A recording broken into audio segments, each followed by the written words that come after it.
সব টাকারই তো মাছ কিনে ফেললেন, এবার আমার কলা কিভাবে কিনবেন? কলা কলা আর কলা, উফ কি জ্বালা। ও মালিক, 2 টাকা আছে তো, ওটা দিয়ে একটা কলা কিনে দিন।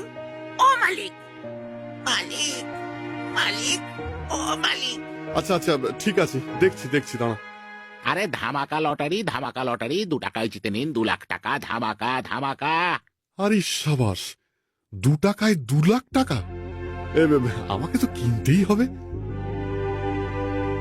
দাদা, একটা ভালো দেখে লটারির টিকিট দিন তো।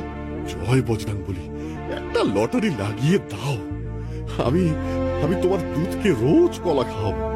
এই নিন দাদা, কালকে সকালবেলায় খবরের কাগজে বিজেতার নাম বেরিয়ে যাবে, ঠিক আছে? আরে লটারি নিন, 2 টাকায় 2 লাখ, লটারি লটারি।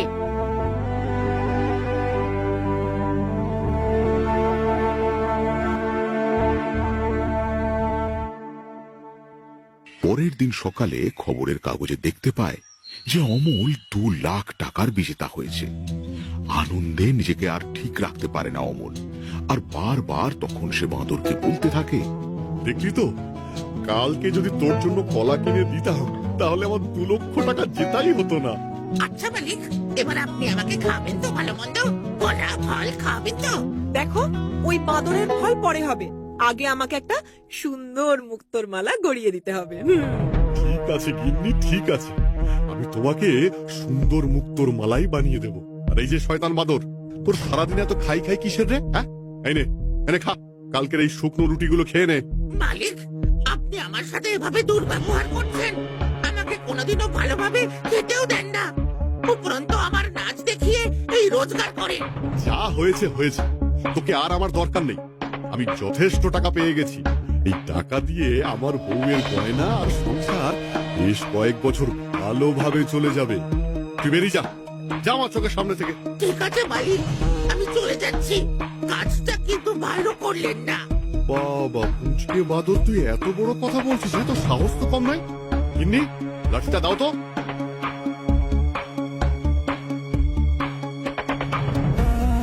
এরপর মনের দুঃখে সেই বাঁদর অনেক দূর চলে যায় আর নদীর জলে মধ্যে আত্মহত্যা করে। আর তার আত্মা এক ভয়ঙ্কর বাঁদরে রূপান্তরিত হয়।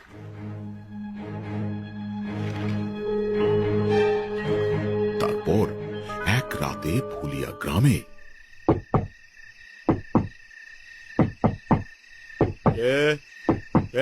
কে ওখানে? কে শব্দ করছে? আমি মাংসাশী বাদর, তোদের সবাইকে খাবো একে একে।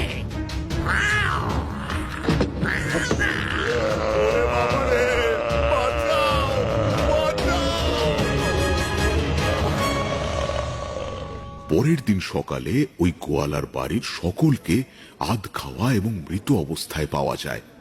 ওদের বাড়ির সামনে ভিড় জমে থাকে। আর ঠিক সেই সময় অমল ওই রাস্তা দিয়েই যাচ্ছিল। কি হয়েছে এখানে? কি হয়েছে? কালকে রাতে এক নরখাদক বাঁদরের আবির্ভাব হয়েছিল। সে সবকিছুই শেষ করে দিয়ে গেছে। সাবধান, খুব সাবধান। ওরে বাবারে, নরখাদক বাঁদর! ভাগ্যিস আমার বাঁদরটাকে তাড়িয়ে দিয়েছি, নইলে ওই বেটা কোনদিন নরখাদক হয়ে উঠতো বুঝতেই পারতাম না। এভাবে পরপর 3 দিন ধরে একই ঘটনা ঘটতে থাকে ওই গ্রামে।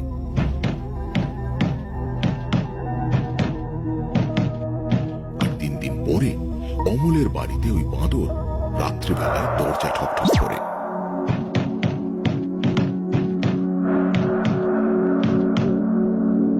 কে কে? আমি মালিক, আমি। অমল দরজা খুলে দেখে ওরই পোষা বাঁদর এসে দাঁড়িয়েছে ওর সামনে। এ কি, তুই আবার এসেছিস? হ্যাঁ মালিক, এসেছি।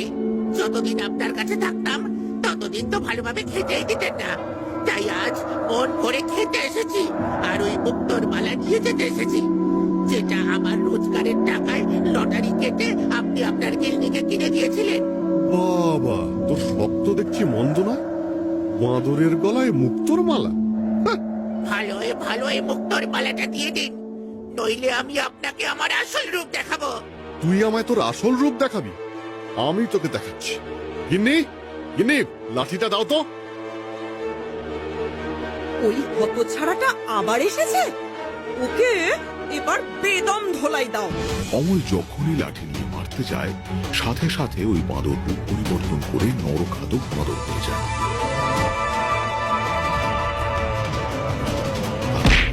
এবং তার গিন্নিকে মারধর করতে থাকে। আর তখন অমল আর তার গিন্নি প্রাণপণে বাঁচার জন্য চেঁচামেচি করতে থাকে।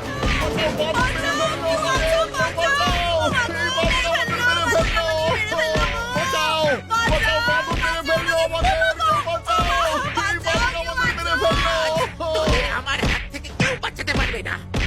অনেক অত্যাচার সহ্য করেছি, না খেয়ে থেকেছি, দিনের পর দিন তোদের জন্য খেটেছি। এর বদলে শুধু চুটেছে শুকনো রুটি, লাঠি, ঝাঁটা। তাই আজ আমি তোদের শেষ করে দেব, আর এই মুক্তোর মালাটা আমার।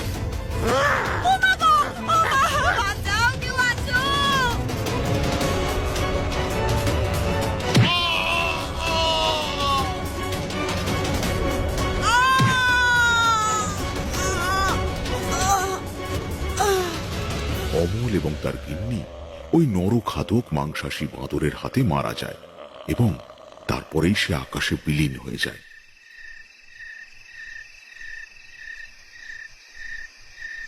অতিরিক্ত লোভ এবং দুর্ব্যবহারের ফলস্বরূপ উচিত শিক্ষা পায় অমল ও তার গিন্নি।